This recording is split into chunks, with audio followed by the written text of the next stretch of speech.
When children grow up around conflict, they sometimes learn something that is never spoken out loud. The less they say, the safer they feel. A disagreement starts. Voices become tense. Someone becomes upset. Now the child starts paying attention. They begin watching facial expressions. They listen to changes in tone. They become careful about what they say. This is often when children begin becoming quiet around conflict.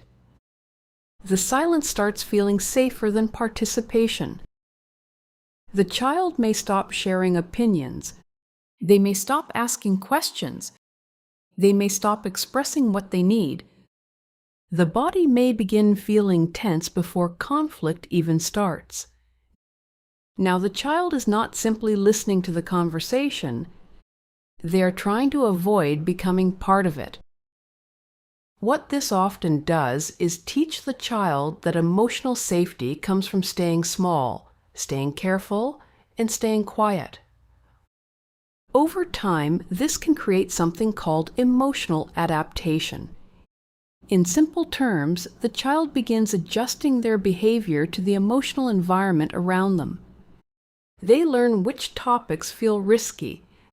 They learn when to stay silent.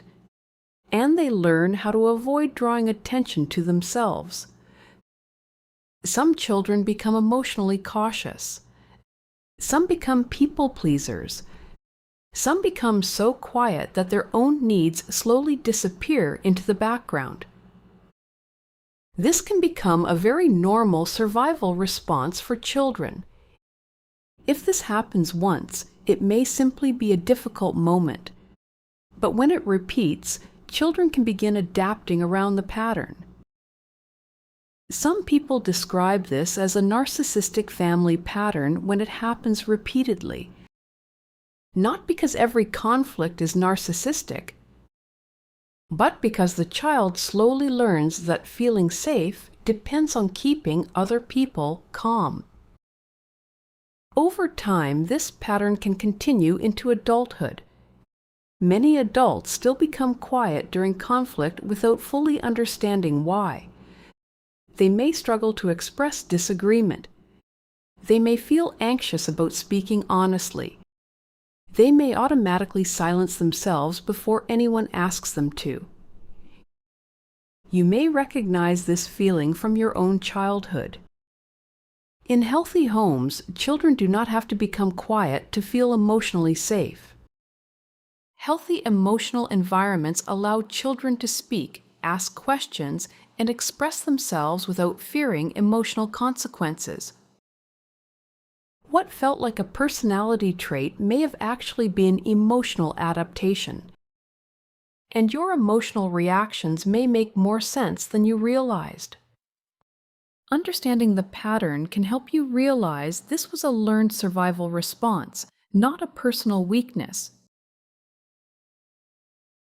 If this helped put words to your experience, like the video and subscribe to the channel.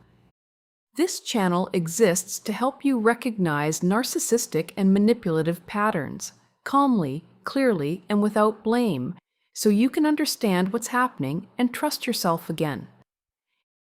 And when children adapt this way over time, another pattern often begins to form.